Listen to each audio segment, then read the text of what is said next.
Hello students. Let's take a look at energy conservation for rolling motion or when rotational motion is involved. Now we know that if in a translational motion, if the net force acting on the objects is zero, we can say that energy is conserved. Energy initial is equal to energy final. And the initial energy, we used to say it's potential energy plus kinetic energy.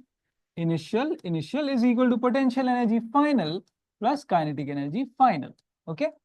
Same thing happens in rotational motion as well. In this session, we are going to take a look at energy conservation in rotational motion. When there are no dissipative forces in action, we can say that the energy is conserved. Energy initially is same as energy finally. How do we write the expression? If you remember, when the motion was only translational, we used to write this. For translation only, we used to write energy initial is equal to energy final, where the initial energy was split into two parts. Potential energy and kinetic energy. So potential energy initial plus kinetic energy initial is equal to potential energy final plus kinetic energy final. The expression for this, if it is gravitational potential energy, you could write mgh. Kinetic energy would be written as half mv squared.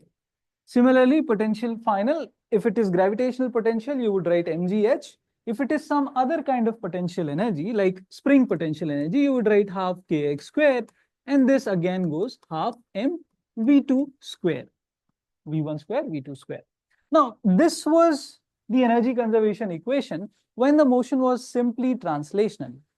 But here, we are going to have a combination of rotation and translation. So how to write energy conservation for that? Let's take a look. Here also, the energy conservation equation is still going to be the same. We are going to say energy initial is equal to energy final. And the energy is still split into two parts, potential and kinetic, but potential energy initial plus kinetic energy initial, but which kinetic energy? Now we're going to have two different kinds of kinetic energies. One is going to be the translational kinetic energy initial plus the rotational kinetic energy, again the initial one. This is equal to potential energy final plus kinetic energy translational final plus kinetic energy rotational final. Okay. So take a look at this. This is the energy conservation equation for a motion where translation as well as rotation is happening. Okay. Now, translation plus rotation is what is rolling. And pure rolling is when this condition is satisfied. When omega and velocity of center of mass are related like this. So this is the expression for translational energy.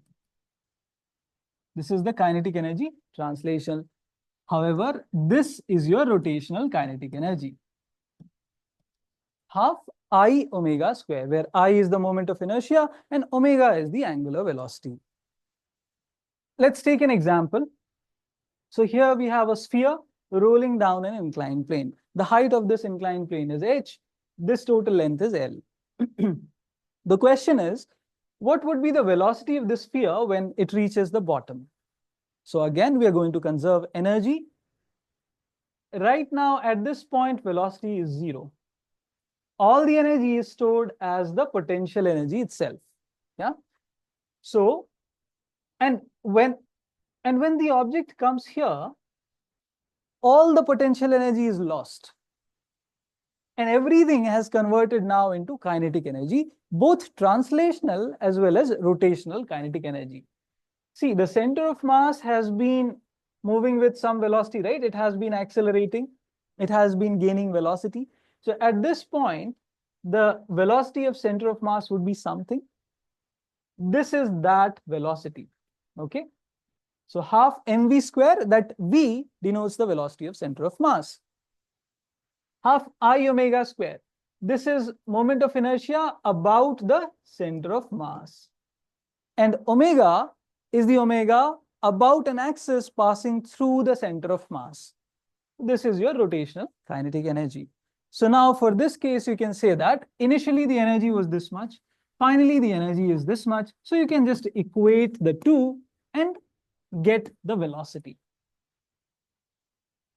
Let's apply this concept to solve a question which has appeared in a previous year's engineering entrance exam in one of the state boards. Let's take a look. So here's the question. Read the question, pause the video, attempt it once, and then look at the solution. So the question says, a body of mass 1 kilogram is suspended by a weightless string. We can see that body here, which passes over a frictionless pulley of mass 2 kg. This is the mass of the pulley, as shown in the figure. Okay, the mass is released from a height of 1.6 meters from the ground. With what velocity does it strike the ground? With what velocity does this mass strike the ground? See, if you look at the pulley individually, there is some torque being exerted there. But if you look at these two objects, no external force, no external torque is exerted there. Overall, energy will be conserved since there are no dissipative forces. So we can say energy initially is equal to energy final. Energy initial is energy final. What is the initial energy? It's the potential energy of this mass, this 1 kg mass itself, which is mgh. Mass is 1 kg. G, we all know, we can take as 10 meter per second square, and height is 1.6 meters. This is equal to the final energy. Well, once this object has come here, its potential energy has become 0, but it has some kinetic energy, yeah? And that is what we have to find out. What is the velocity it has? So we would say half mv square, mass is 1 kg itself, and v square. But this disk has been rotating. It's not massless, no? So this disk has been rotating about this axis. So it's going to be half I omega square. That is going to be the rotational kinetic energy of this system, where this I is going to be mr square by 2, where m is the mass of the disk, r is the radius of the disk. And this omega we can write in terms of v as v upon r whole square. So all this gets simplified into 16 is equal to v square by 2 plus half mass is 2, r square and r square will get cancelled.